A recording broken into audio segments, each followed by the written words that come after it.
मेरी प्रार्थना है आदरणीय आचार्य जी से कि अपने उस विचार प्रवाह को आगे बढ़ाएं और हमें अपने मार्गदर्शन से लाभान्वित कराएं। आचार्य नरेंद्र मैत्रेय जी।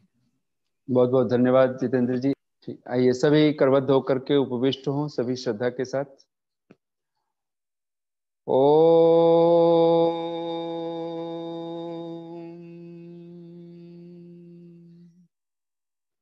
मधोमन्मी निक्रमणम् मधोमन्मी परायणम् वाचा वदामि मधुमत् भूयासं मधुसन्दृशः।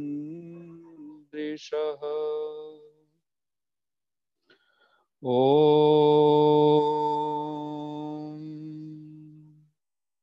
केचिद् वदन्ति धनहीन जनो जघन्यः केचिद् वदन्ति गुणहीन जनो जघन्यः व्यासो वदत्यखिलशास्त्र गिरां प्रणीता नारायण स्मरणहि जनो जघन्यः। ॐ नमः शम्भवाय च मयो भवाय च नमः शंकराय च मयस्कराय च नमः शिवाय च शिवतराय च। ओम शांति शांति शांति। आर्य समाज फरीदाबाद के सभी अधिकारी वर्ग, महिला समाज, पुरुष समाज, पूरे फरीदाबाद और पूरे दिल्ली आदि सभी प्रांत, पूरे भारतवर्ष के और देश विदेश से उपस्थित सभी धर्मप्रिय सज्जनों, मातृशक्ति, प्रभु की असीम अनुकंपा के साथ हम लोग जहां ये पावन वैदिक सत्संग हम लोग कर रहे हैं और बहुत सुंदर जो भगवान की वेद वाणी को माध्यम बना करके हम लोग चर्चा करने लगे हैं, सुखी गृहस्थ के स्वर्णिम सूत्र। ये स्वर्णिम सूत्र भगवान की वाणी स्वर्णाक्षरों में ही लिखने योग्य है और सचमुच में अगर हम सबकी श्रद्धा विभूत हो तो कभी ऐसा हो कि चारों वेद स्वर्णाक्षरों में, हमने सुने हैं ऐसे ऐसे अनेक ग्रंथ हैं जो स्वर्णाक्षरों में लिखे हुए उपलब्ध होते हैं।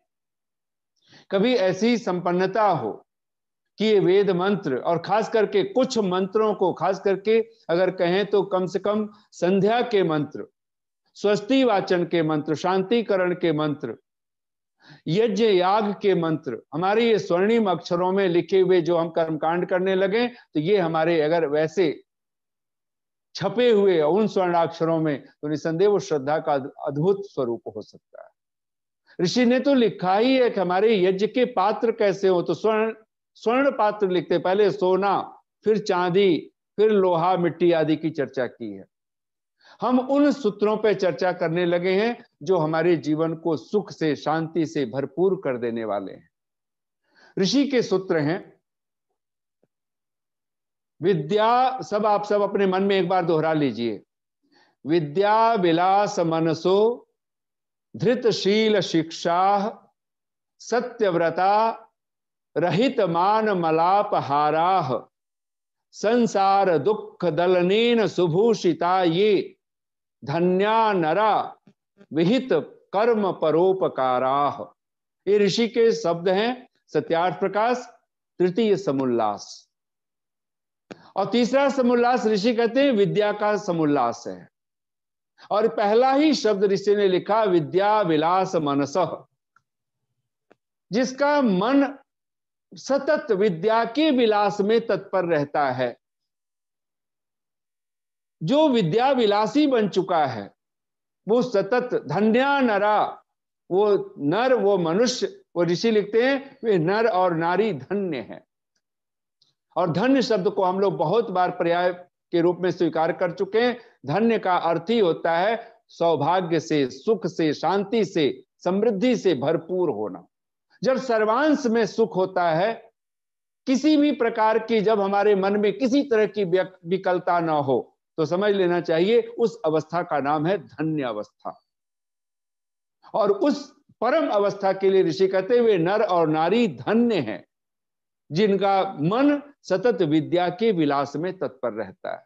वे नर और नारी धन्य हैं धृतशील शिक्षा, जो शील और शिक्षा, शिक्षा का अर्थ है जो माता पिता और आचार्य, इन तीन के प्रति अगाध श्रद्धा से परिपूर्ण हो।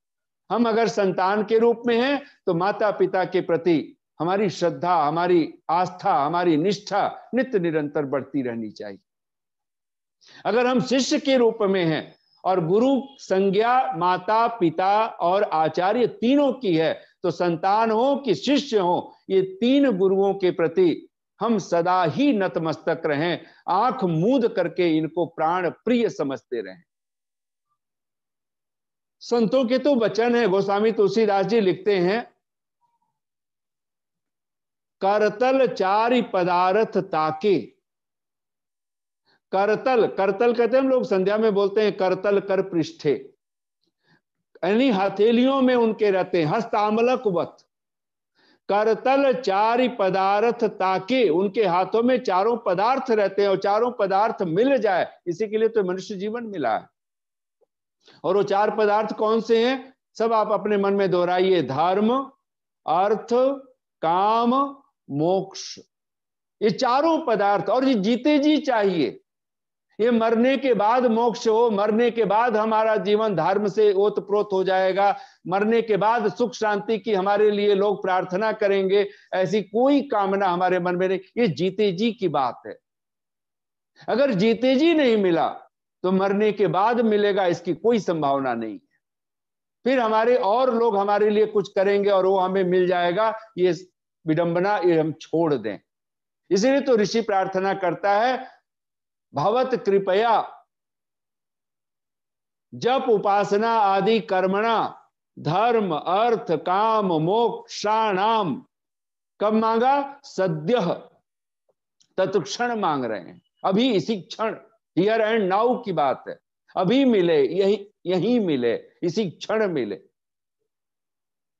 तो ये चारों पदार्थ किसके पास होते हैं? तो गोस्वामी तुलसीदास जी लिखते हैं, करतल चारि पदार्थ ताके प्रिय पितु मातु प्राण सम जाके। जिनके माता और पिता जिनके लिए प्राण के समान प्रिय है। जैसे हम प्राणों पे बात बनाए तो हम अपने प्राणों की फिक्र करते हैं, कहते हैं ऐसे जो माता पिता गुरु आचार्य को जो प्राणों के समान प्रिय समझता है। और हम जब गायत्री मंत्र में भगवान को जब याद करते हैं तो सबसे पहले महाव्याहृति जब मंत्र बोलते हैं ओम भूः, तो प्राणों का प्राण कह करके उसे पुकारते हैं। वो प्राण, और प्राण क्या होता है तब यहां पर एक वचन आप देखेंगे, और इन्हीं के साथ विचार करते हुए तो हम लोगों ने पहला सूत्र सत्य, यहां पर जब विचार करते हैं तो विद्या विलास मनसः धृतशील शिक्षा। शिक्षा, और शिक्षा का अर्थ ही कहा गया, जहां पे ऋषि ने जब मातृमान पितृमान आचार्यवान पुरुषो वेदा कह करके जब पुकारते हैं तो वहां पर कहते हैं सहज रूप से। और उन समुल्लासों में जब आप पढ़ेंगे दूसरे समुल्लास में, तो संतान को कैसे वर्णोच्चारण उसके कैसे हो, शिक्षा, उसका बोलना, उसका उठना, उसका बैठना, उसका सुनना, ये सब चीजें, ये अगर हमारे मस्तिष्क में है, जिसको हम लोग, एक बहुत बड़ी बात हम लोगों के मस्तिष्क में रहनी चाहिए, जिसको मनु महाराज कहते हैं, अगर आयु विद्या यश बल सब चाहते हैं वृद्धि हो तो क्या करना चाहिए? तो नित्यम वृद्धोपसेविनः, वो नित्य ही वृद्धोपसेवी हो। चत्वारि तस्य वर्धन्ते आयुर्विद्या यशो बल अभिवादनशीलस्य नित्यम वृद्धोपसेविनः। ये जो ऋषि, ये जो चिंतक है, चिंतन है ऋषियों का, जो अभिवादनशील है, तो शिक्षा आपको अभिवादनशील बना देती है, और विद्या यही तो काम करती है। विद्या ददाति विनयम। शिक्षा अगर हमारे पास है, अगर हमारे पास विनम्रता नहीं है, गुरु आचार्यों के प्रति, माता पिता के प्रति हमारी श्रद्धा नहीं है, आस्था नहीं है, तो फिर हम ठूंठ की तरह हैं, फिर कुछ नहीं है। और इसके बाद ही ऋषि कहता है, तीसरा सूत्र है सत्यव्रता। जिसका जीवन सत्यव्रती है, जिसके जीवन में सत्य प्रविष्ट हो चुका है, जो सत्य के साथ जीना चाहता है। और यहीं पर हम लोगों ने भगवान की वेदवाणी के माध्यम से हम लोगों ने सूत्र जो देखे, तो पहला सूत्र था पुरः सदः शर्म सदः। ये पहला सूत्र मूल सूत्र है, धागे की तरह से है, जो परमात्मा के सन्मुख है। ऋषि कहते हैं वे सदा ही शर्म सदा, वे सुख में ही रहते हैं। दूसरा सूत्र भगवान के माध्यम से अनृतात सत्यम उपैमी। हम जो ये अनृत, ये जो देह आदि अनित्य जो शरीर है, इस जगत है, इससे हट करके और हम नित्य की तरफ, शाश्वत की तरफ। और ये कौन कर सकता है? जिसके पास विद्या है। वो जानता है क्या नित्य है, क्या अनित्य है, क्या सुख है, क्या दुख है, क्या हानि है, क्या लाभ है, क्या जड़ है, क्या चेतन है, क्या पवित्र है, क्या अपवित्र है, कौन मित्र है, कौन शत्रु है। जब विद्या होती है तो हमें पहचान मिलती है, जब अविद्या होती है तो हमें कुछ पता नहीं लगता है। तो ऋषि ने वहां पर कहा अनृतात सत्यम उपैमी, और इसी को भगवान याज्ञवल्क्य कहते हैं असतो मां सद्गमय। हम असत्य से सत्य की ओर चलें, और ये असत्य, ये संसार है, ये शरीर है। अनित्यम प्राप्य भजस्व माम, भगवान कृष्ण भगवत गीता में कहते हैं अनित्यम असुखम लोकम। और ये संसार के लिए भी कहा और इस शरीर के लिए भी कहा है। अनित्यम असुखम लोकम इमं प्राप्य भजस्व माम। हम जो ये शरीर, ये संसार जो अनित्य है, जो क्षणभंगुर है, हम इस क्षणभंगुरता से, इस अनित्य पने से हम उस परमात्मा की तरफ बढ़ें, उस सत्य की तरफ बढ़ें। तब यहां पर हम लोगों ने फिर तीसरा सूत्र धृतशील शिक्षा के साथ हम लोगों ने ये चर्चा की, और तीसरा सूत्र ऋषि के शब्द हैं सत्यव्रता। भगवान पतंजलि ने पंच महाव्रत कहे हैं, सार्वभौमा महाव्रतम कह करके भगवान वेदव्यास उसका भाष्य करते हैं, अवतरणिका लिखते हैं। और वो 5 महाव्रत कौन से हैं? तो उसको भगवान पतंजलि कहते हैं जो योग का पहला अंग है, वो व्रत है, वो महाव्रत है। उसमें से ऋषि ने यहां पर एक सत्य रख करके मानो सब कुछ कह दिया। भगवान पतंजलि का सूत्र है, आप सब याद एक बार अपने मन में दोहराएं, अहिंसा, सत्य, अस्तेय, ब्रह्मचर्य, अपरिग्रहाः, यमाः। और इसको ऋषि जब भगवान वेदव्यास जब इस सूत्र का भाष्य करते हैं तो कहते हैं सार्वभौमा महाव्रतम। ये जो 5 यम हैं, ये सार्वभौम यानी सर्व यूनिवर्सल, ये ऐसे व्रत हैं जिनको कहीं पर भी कभी भी त्यागा नहीं जा सकता, कभी भी छोड़ा नहीं जा सकता। हम ट्रेन में हैं, हम प्लेन में हैं, हमारी आदत हो कि हम इतने बजे स्नान कर लेते हैं, इतने बजे नाश्ता कर लेते हैं, हम शुचिता आदि का ध्यान रखते हैं। लेकिन हो सकता है ट्रेन में वो बात ना बन पाए, प्लेन में वो बात ना बन पाए। लेकिन ये जो 5 यम हैं, क्योंकि उनको नियम कहा गया, आपको वहां पर छूट मिल सकती है, लेकिन 5 के साथ कहीं छूट नहीं है। आप किसी देश में हो, किसी स्थान पर हो, कैसी भी परिस्थिति क्यों ना हो, पर लेकिन आप हिंसा का जीवन नहीं जी सकते, आपके जीवन में द्वेष नहीं पाल सकते हैं। अद्वेष्टा सर्वभूतानाम, भगवान कृष्ण के शब्द हैं, अद्वेष्टा सर्वभूतानाम मैत्रः करुण एव च। ये अहिंसा है। जब हम द्वेष भाव से रहित हो जाएं और इसी के लिए तो हम लोगों ने बार बार भगवान से प्रार्थना की, और वो प्रार्थना है योस्मान द्वेष्टि यम च वयम द्विष्मः तम वो जम्भे दद्म। हम लोग संध्या में, वैदिक संध्या में बार बार प्रातः काल भी सायंकाल भी भगवान से प्रार्थना करते हैं कि हम कभी किसी से द्वेष ना करें, कोई भी हमसे द्वेष ना करे। ऋषि दयानंद जब इसका भाष्य करते हैं, अगर आप पंच महायज्ञ विधि पढ़ें, संस्कार विधि पढ़ें, कहीं आप ऋग्वेदादि भाष्य भूमिका किसी और मंत्रों में, तो आप देखेंगे हैरान होकर के ऋषि कहते हैं कि हम द्वेष ना करें, हम सभी प्राणियों से प्रेम करने वाले बने, हमारी दृष्टि प्रेम पूर्ण हो।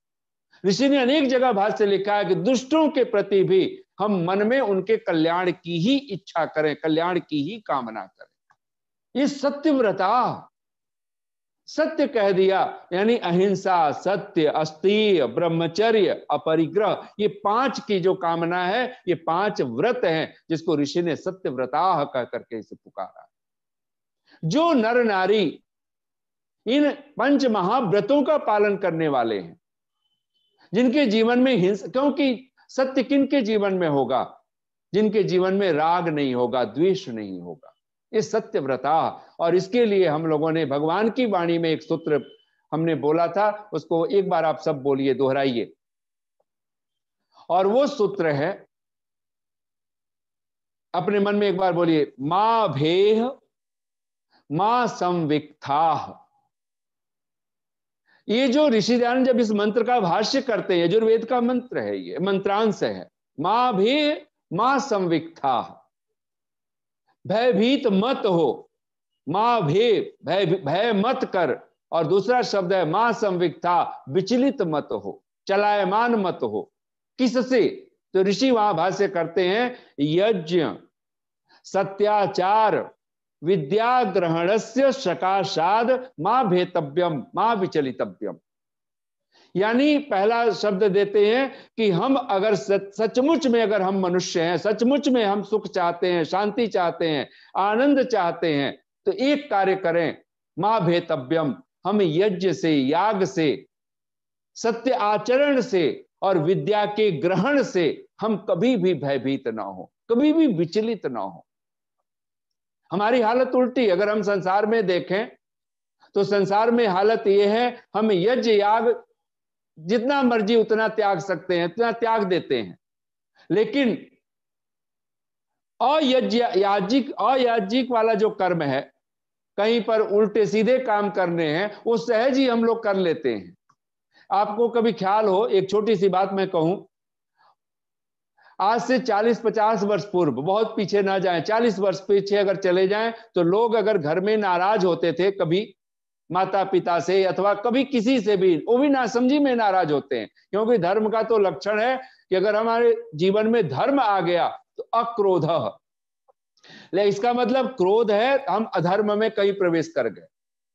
उस अधर्म में होते हुए भी हम लोग एक बात कहते थे, कभी माता पिता से कभी कठोर भाषा बोलनी नहीं चाहिए, लेकिन अगर हम बोलते थे तो एक वाक्य कहते थे, हम सारी जिंदगी भीख मांग के गुजारा कर लेंगे पर हम गलत कार्य कुछ नहीं करेंगे। आज व्यक्ति कहता है भीख मत बस मांगना और कुछ भी कर लेना, भीख मांगने को ही उसने सबसे बड़ा आज हम लोग इसको अपराध समझ बैठे हैं।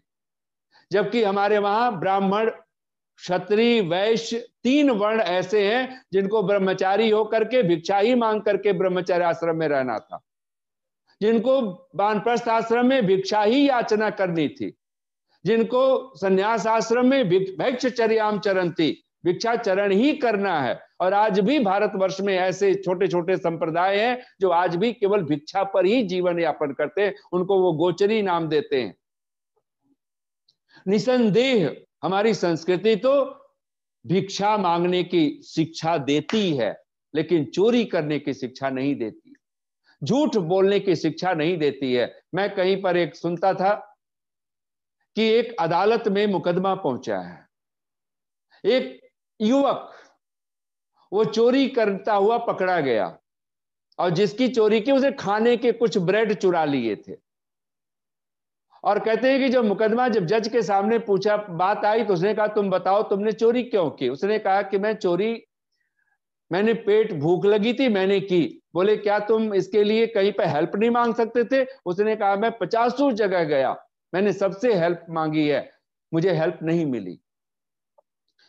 उसने कहा तो तुम छोटा मोटा कुछ काम नहीं कर सकते थे? उसने कहा मैंने काम मांगने की कोशिश की, मुझे वो भी नहीं मिला। मतलब उसने ऐसे, न जाने जज ने 4-5 प्रश्न ऐसे किए कि तुम ये कर सकते थे, तुम ये कर सकते थे, और उसने कहा मैंने वो सब कुछ किया, और लास्ट में मैंने हेल्प भी मांगी, लेकिन मुझे हर जगह से दुत्कार मिली, मुझे भगाया गया। कहते हैं उस जज के आंखों में हल्के से आंख के आंसू कोनों में आ गए उसके, और अंत में उसने कहा कि मैंने जिस शॉप से मैंने चोरी की ब्रेड चुराए, उस और उसके मालिक ने, दुकानदार ने, उसने ला करके वहां पे उसको पुलिस को दे दिया था, सौंप दिया था। और कहते हैं कि उस अदालत में, अब ये बनी बनाई हो या कहानी के रूप में हो मुझे नहीं पता, सच है कि झूठ है, लेकिन कहते हैं कि उस जज ने जो निर्णय दिया, और कहते हैं पुराने जमाने में राजा लोग इसी तरह से न्याय करते थे, जो न्यायप्रिय राजा होते थे। आपने सुनी है ना, वो राजा ने न्याय किया कि 2 माताएं हैं, उनका दोनों झगड़ रही हैं, ये बच्चा मेरा है, ये बच्चा मेरा है। तो राजा ने, मुझे नहीं पता विक्रमादित्य के नाम से कभी चलती है, राजा विक्रमादित्य के नाम से कोई कहता है, कोई किसी के नाम से कहता है, तो उस इतिहास में ना पढ़े, लेकिन कहते हैं कि उस राजा ने एक ही कार्य किया।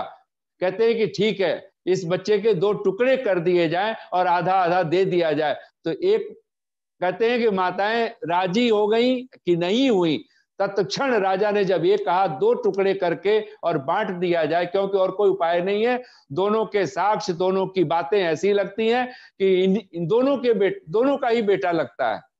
सब हैरान हो गए थे, कुछ तय नहीं हो रहा था। तो राजा ने जब टुकड़े करने की बात की है, तो कहते हैं कि तत्क्षण एक मां कहती है नहीं नहीं, इसको जिंदा ही रहने दो, और ये जो दूसरी मां है इसको दे दीजिए।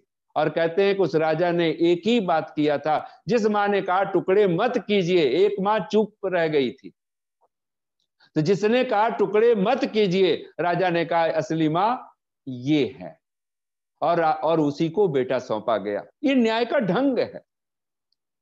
उस जज ने भी, उस न्यायाधीश ने भी जो निर्णय सुनाया, उस जितने भी अदालत में बैठे हुए श्रोता के रूप में लोग बैठे हुए थे, जो उनके मेहमान थे, कोई किसी का कुछ था, कहते इसमें जितने भी लोग बैठे हुए हैं सबको 10-10 रुपए देने होंगे।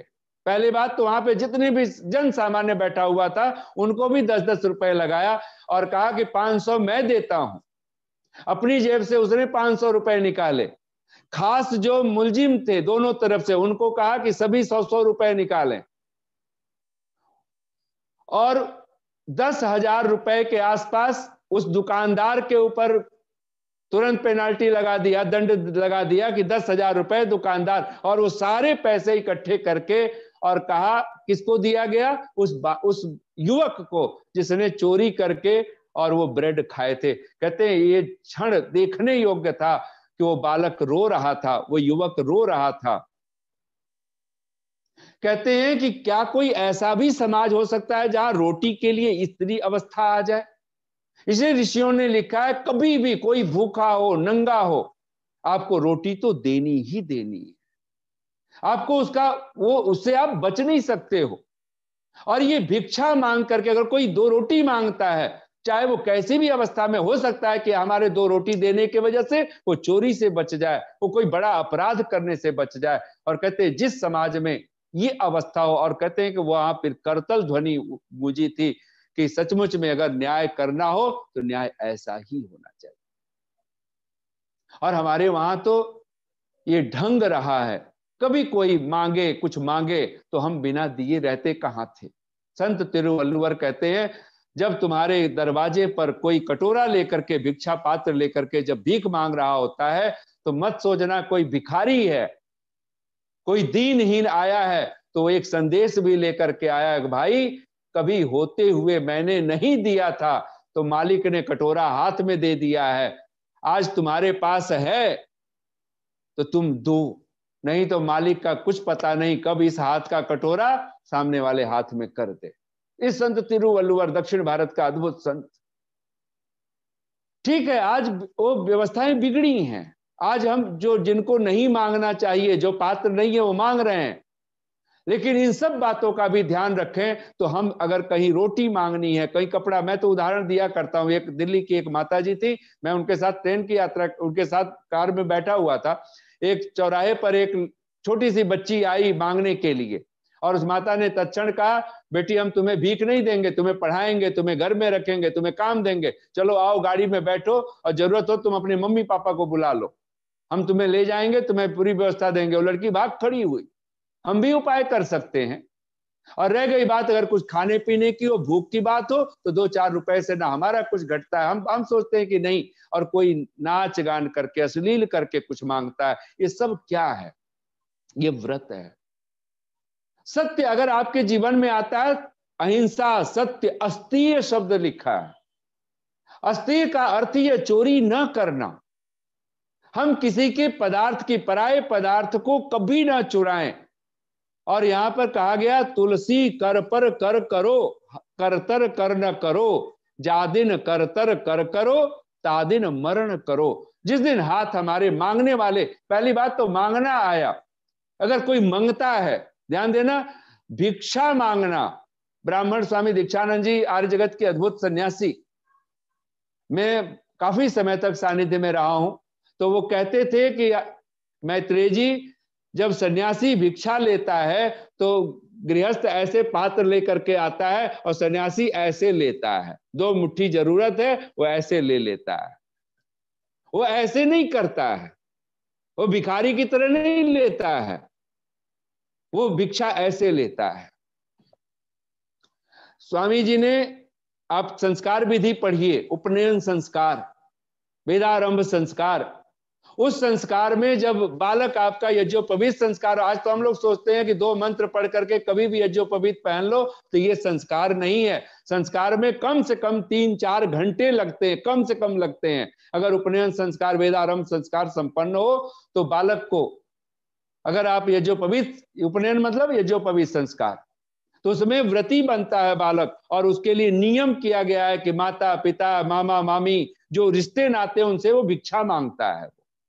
और वहां कहा गया, कोई भी भिक्षा देने से इनकार न करे, बालक उनसे ही भिक्षा मांगे। तो उसमें अन्न, फल और भी न जाने कैसी चीजें मांगी जाती हैं, और वो सब वस्तुओं को लेकर के, और वो शिष्य वो आचार्य के चरणों में रख देता है। फिर आचार्य उनको सौंपता है, और आचार्य भी उसमें से स्वीकार करता है। शिक्षा और भिक्षा, ये 2, और ध्यान देना, शिक्षा दीक्षा, ये जो माता पिता गुरु आचार्य, ये 3 जब हमारे जीवन में आ जाएं तो हम दीक्षित हो जाते हैं। और सत्यव्रता, तो ऋषि कहता है, यज्ञ, सत्याचार और विद्या ग्रहणस्य सकाशाद मां भेतव्यम मां विचलितव्यम। कभी भी हम इसे डरे नहीं, कभी विचलित ना हो। जितना भी सत्कर्म से अगर हम डरते हैं, सत्कर्म से भयभीत होते हैं, और ये कब होता है?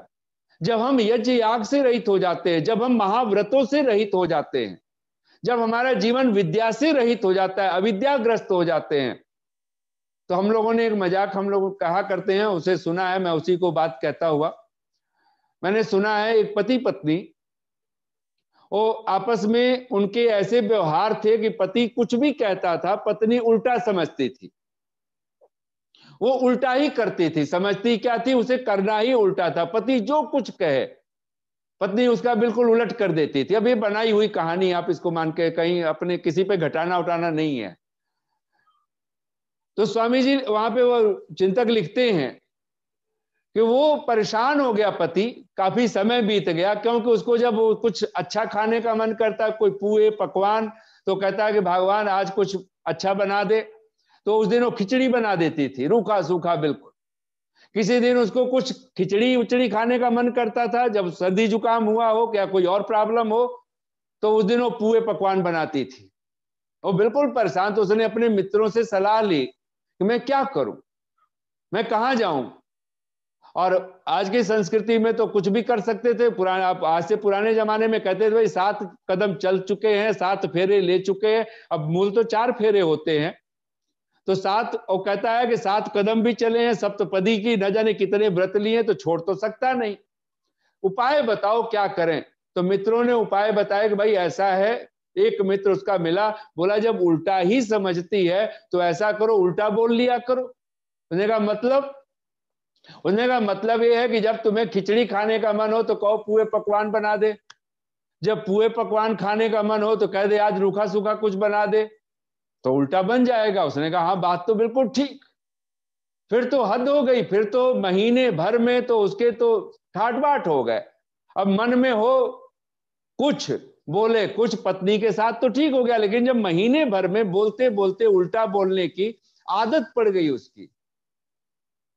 पत्नी उल्टा समझती थी ना, सब लोग तो उल्टा नहीं समझते थे। अब वो जहां भी जाए वही उल्टा बोलना शुरू कर दे, मन में कुछ हो और उल्टा बोल दे। अब सारे कई जगह तो झगड़े जहां से शुरू हो गए। उसने कहा कि अब क्या करूं। तो उन्होंने मित्रों ने कहा भाई हमारे पास जो उपाय था वो हमने बता दिया, अब तो किसी साधु संत के चरण में जाओ। तो कहते हैं एक साधु के पास गया, सत्संग होता था। उस साधु महाराज से कहा महाराज क्या करें, मैंने ऐसा ऐसा करके देख लिया, मित्रों ने उपाय बताया उल्टा बोलने का, वो भी सब कर रहा हूं, लेकिन फिर जिंदगी फिर बिल्कुल बकवास हो गई, मैं क्या करूं। साधु ने कहा ऐसा करो, कहीं उसको सत्संग में ले जाओ, कहीं गंगा स्नान कराओ, कहीं तीर्थ यात्रा करवाओ। तो कहते हैं कि उसके मन में आया तो उसने कहा कि चलो करके देखते हैं। साधु महाराज ने कहा तो घर पे गया। उसने कहा भगवान चलो चलते हैं काशी बनारस। वो कहती है कि कहीं हिल स्टेशन पे चलना हो तो बात करो, कहीं पिकनिक स्पॉट पे चलना हो तो बात करो, क्योंकि पत्नी को तो उल्टा करना था। उसने सिर पकड़ लिया, उसने कहा कि मैं इसको तीर्थ यात्रा की बात कर रहा हूं, तो अब ये सब चीज तो झूठ बोल नहीं सकता हूं। तो फिर महाराज के पास गया, उसने कहा संत के पास, और उसने कहा कि महाराज जी वो ऐसे तो सुनने को जाने को राजी नहीं, तो बोले एक बार उल्टा बोल के देख लो। तो गया, उसने कहा भगवान चल चलते हैं हिल स्टेशन। कुछ एक हफ्ते बिता दिए थे उसने, और उसने कहा चल कहीं चलते हैं, चाहे मंसूरी का, कोडाई कनाल का, चाहे बाहर विदेश विदेश में कहीं चलना हो वहां चल। उस भगवान ने एकदम से कहा चलो चलते हैं काशी। तो उसकी तो मुराद पूरी हो गई। उसने कहा बड़ा खुश हुआ, वो काशी गया। पानी का प्रवाह उस समय, गंगा का प्रवाह बहुत तेज था। जाके दशाश्वमेध घाट पर जैसे ही खड़ा हुआ बनारस में, उसने कहा कि भगवान चलो डुबकी लगा लेते हैं। उसने कहा तुम ही जाओ, क्योंकि चलो कहा। अब उसने कहा भी हाँ अगर के तो झूठ बोलना नहीं, अब तीर्थ यात्रा पर क्या झूठ बोलना, क्या मन में कुछ, क्या वाणी में कुछ। तो उसने कहा भगवान, अब जैसे ही देखा कि वो तो थोड़ा थोड़ा धीरे धीरे गया, उसकी पत्नी 2-3 पौड़ियां नीचे उतर गई। इसको एकदम से फिक्र हुई, उसने कहा भगवान आगे मत जाना, पानी बहुत तेज है। वो और आगे गई, क्योंकि उसको तो उल्टा करना था, पति जो कुछ कहता था। अब गंगा में डुबकी लगाने से क्या होता है। रामकृष्ण परमहंस के पास एक व्यक्ति पहुंचा, उसने कहा कि परमहंस मुझे आशीर्वाद दें, मैं हरिद्वार जाना चाहता हूं और मैं वहां जाकर के गंगा स्नान करके तो मुझे आशीर्वाद दें कि मेरे सारे पाप धुल जाएं। तो रामकृष्ण परमहंस बोले थे कि पागल, जब तूने पाप किया था तब तो ना मुझसे आशीर्वाद लेने आया था ना गंगा मैया से, तो क्यों अपना पाप धोने जा रहा है वहां पर। उसने कहा महाराज आप समझे नहीं, मुझे गंगा स्नान करने, आजकल ये परंपरा बनी हुई है। तो लोगों ने कहा कि महाराज, अंत में रामकृष्ण परमहंस बोले कि तू मानेगा नहीं, तो एक बात सुन, जब तू जाएगा, आज से पुराने जमाने की बात है, तो कहते तू जाएगा जरूर, तो एक बात ध्यान रख, जब तक गंगा में डुबकी लगाएगा सारे पाप तेरे ऊपर से उतर जाएंगे, गंगा मैया में वो समा जाएंगे, मान लिया। लेकिन ध्यान रख, वो तब तक जब उतरेंगे और तो सारे जो वहां बड़े बड़े वृक्ष हैं उन पर तेरे पाप चढ़ जाएंगे। आज तो हर की पौड़ी पर उतने वृक्ष आपको दिखाई नहीं देते ना, वहां कोई वृक्ष हो तो बनाई हुई घाट है। तो उस जमाने में, पुराने जमाने में ओरिजिनल घाट थे। वो कहते हैं कि तू देख, गंगा मैया को नाहक दुखी मत कर, अगर नहीं मानता है तो जाएगा, लेकिन गंगा में डूबा कब तक रहेगा। माना कि जब तक डूबा रहेगा तेरे पाप उतर जाएंगे, लेकिन जैसे ही गंगा से बाहर निकलेगा वो पाप फिर तेरे ऊपर सवार हो जाएंगे। इसलिए मैं फिर तुझसे कहता हूं, गंगा मैया को नाहक कष्ट मत दे। पता नहीं उसने रामकृष्ण की बात सुनी कि नहीं सुनी। यहां पर भी उसका पति कहता है भगवान अंदर मत जा, डूब जाएगी। वो गंगा में डुबकी लगा करके भी वो आगे ही गई, फिर उल्टी चल पड़ी। और वही हुआ जो नहीं होना था। वो पति चीखता रह गया और पत्नी आगे गई और धारा इतनी तेज प्रवाह थी वो डूब गई। अभी सोचा बाहर आकर के मैं चिल्लाऊं, चीखूं, फिर सोचा कि शायद यही भगवान की मर्जी हो, शायद इसी तरह से झंझट मिटनी हो। तो बड़ा सुकून से एकदम घर में आया चुपचाप। लेकिन 3 दिन तक तो बड़ा सुकून रहा, लेकिन 3 दिन बाद उसको याद आनी शुरू हो गई पत्नी की। कहता है कैसी भी थी पर रूखा सूखा ही सही बना तो देती थी। अब वो उम्र भी ना रही कि मैं दूसरा विवाह करूं, कुछ और करूं, घर बसाऊं, तो बात जचती नहीं है। वो कहते हैं भागा भागा वो हरिद्वार पहुंच गया और जा करके वहां हर की पौड़ी पर चिल्लाना शुरू कर दिया, निकालो मेरी पत्नी डूब गई। घंटे भर तक वहां पर कुछ जो गोताखोर टाइप के थे उन्होंने डुबकियां लगाई, बहुत दूर तक घंटा भर तक दौड़े भागे तैरे। अंत में एक बूढ़ा आदमी, उसने कहा कहीं को दूर दूर तक पता नहीं चला।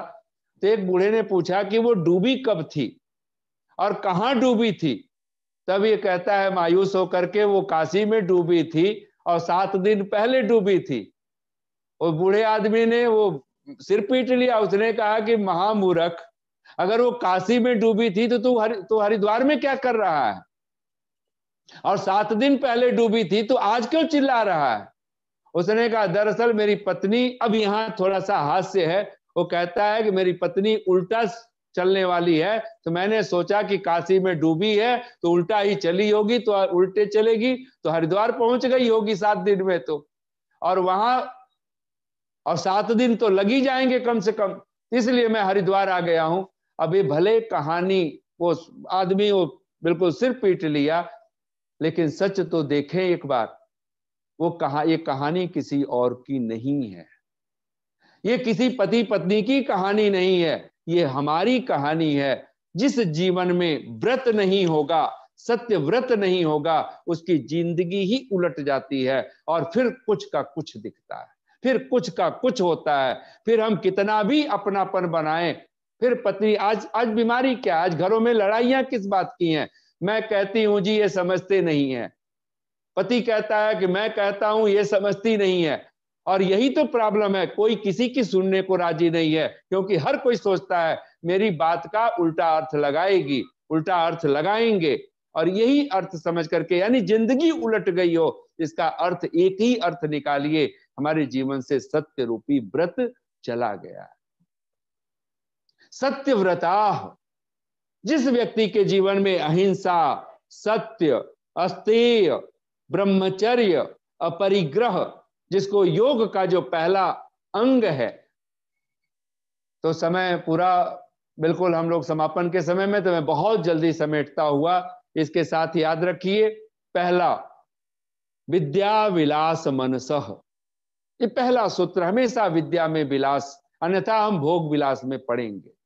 जो विद्या विलासी है वो कभी भोग विलास में नहीं पड़ने वाला, वो रोग शोक में नहीं पड़ने वाला। गोस्वामी तुलसीदास जी लिखते हैं, वर्णाश्रम निज निज धर्म, निरत वेद पथ लोग, चलहि सदा पावहि सुखहि, नहीं भय शोक न रोग। सचमुच में अगर हमें सब तरह के दुखों से, शोक से, रोग से, भय से अगर रहित होना है तो किस मार्ग पर चलें, तो वेद के पथ पर। और वेद के पथ पर चल करके गोस्वामी जी लिखते हैं ये कि चलहि सदा पावहि सुखहि, वो सुख पाते थे। सुख कैसा था, और ये 3 कसौटियां सुख की हैं, नहीं भय शोक न रोग। जब भय ना हो, जब शोक ना हो, मन में किसी तरह का रोग ना हो, ये हो सकता है विद्या विलास मनसः, जिसका मन सदा ही विद्या में तत्पर रहता है।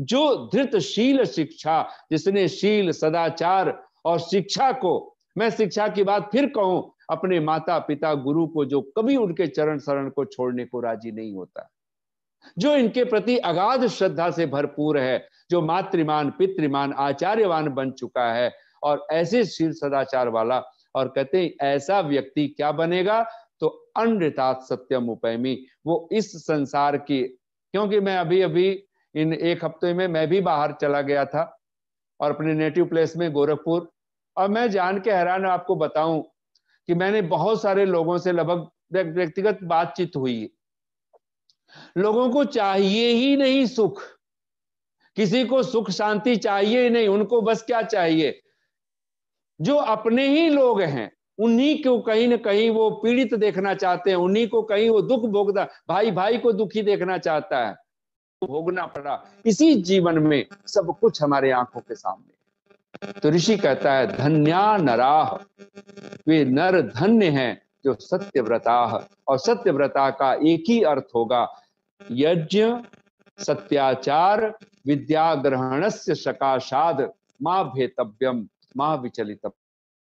हमारे जीवन का अंग बने ये यज्ञ, ये सत्याचार, सत्य आचरण और सत्यव्रता कह करके ऋषि ने गृहान गच्छ, हम यजमानों के घरों में जाए। निसंदेह जहां यज्ञ होता है, कहते हैं उन्हीं घरों का अन्न जल भी ग्रहण करना चाहिए, वहीं की भिक्षा लेने का विधान है। तो आइए मैं अंत में चार पंक्तियों में कहता हुआ वाणी को भगवान से प्रार्थना की मुद्रा में, जो मैं अक्सर बोला करता हूं, मैं उन पंक्तियों को दोहरा रहा हूं। छू लिया अंबर ने धरती को, अंबर यानी आकाश, छू लिया अंबर ने धरती को, आज मिलन की रात है। और मैंने पंक्तियां जब भी बोलता हूं, आज नाम परमात्मा का है, कल नाम संसार का है। जब आज शब्द आए, इसलिए हमारी सारी वेदों की प्रार्थना है, अद्य की प्रार्थना है, सद्य की प्रार्थना है, आज और अभी की प्रार्थना है। छू लिया अंबर ने धरती को, आज मिलन की रात है, काजल से सज गई अखियां, आज स्वप्न की रात है। कुछ पल के लिए चंदा तुम बदली के पीछे छिप जाना, जब बंद कर लूंगी नैनों को तब तुम प्रियतम को ले आना। कह देना बागों में कोयल से, आज गीतों की रात है। छू लिया अंबर ने धरती को, आज मिलन की रात है। यानी अगर कंठ मिला है तो आज गुनगुना सकते हैं, उस भगवान के गीत गा सकते हैं। धरती से लेकर अंबर तक तारों ने दीप जलाए हैं, यौवन से मस्त बहारों ने बगिया में फूल खिलाए हैं। कह देना बागों में भंवरों से, आज बंधन की रात है। छू लिया अंबर ने धरती को, आज मिलन की रात है। रंगों की सुषमा को बिखरा कर संध्या ने श्रृंगार किया, रंगों की सुषमा को बिखराकर संध्या ने श्रृंगार किया। चांदी सी किरणों से छूकर चंदा ने परिहास किया। बह जाओ प्रणय के सागर में, आज समर्पण की रात है। छू लिया अंबर ने धरती को, आज मिलन की रात है। छू लिया अंबर ने धरती को, आज मिलन की रात है। समर्पण करना है, आज है, अभी है। जो कुछ करना है, जो अब दो पंक्तियों में आप सब बोल लीजिए, एक बार अपने मन में दोहराइए। जो करना है वो कर गुजरो, जो करना है वो कर गुजरो, ये दिल की राय है। भगवान भी कहां बैठा हुआ है, हमारे हृदय में बैठा हुआ है। जो करना है वो कर गुजरो, और तीन ही चीज करना है। भगवत गीता में कहें तो यज्ञ दान तपः कर्म। ऋषि दयानंद कहते हैं यज्ञ सत्याचार और विद्या ग्रहण से सकाशाद, यानी यज्ञ सत्य आचरण और विद्या, ये तीन चीजों से न कभी भयभीत होना है, न कभी इनसे बचना है। इनको हमेशा ही इनके पीछे भागिए, इनके पीछे दौड़िए, तन से मन से धन से। जो करना है वो कर गुजरो, ये दिल की राय है। वरना क्या होगा, तो सोचने वाले हमेशा सोचते ही रह जाते हैं, सोचने वाले हमेशा सोचते ही रह जाते हैं। इतनी शांति और प्रेम से आप सबने सुना, बहुत बहुत साधुवाद, बहुत बहुत धन्यवाद। ओम शम। बहुत धन्यवाद आचार्य जी, बहुत सुंदर चर्चा आपने इस विषय के ऊपर की और उसको आगे बढ़ाया। हम सभी वास्तव में बहुत आनंदित हो रहे हैं सब सुन करके। बहुत अच्छी सुंदर और सरस चर्चा आप कर रहे हैं और हृदय के अंदर उतरने वाली चर्चा को कर रहे हैं। हम सभी उसे अपने अंदर ग्रहण करके अपने आचरण में ला पाएं, तभी इसकी सार्थकता होगी। आपका बहुत बहुत धन्यवाद।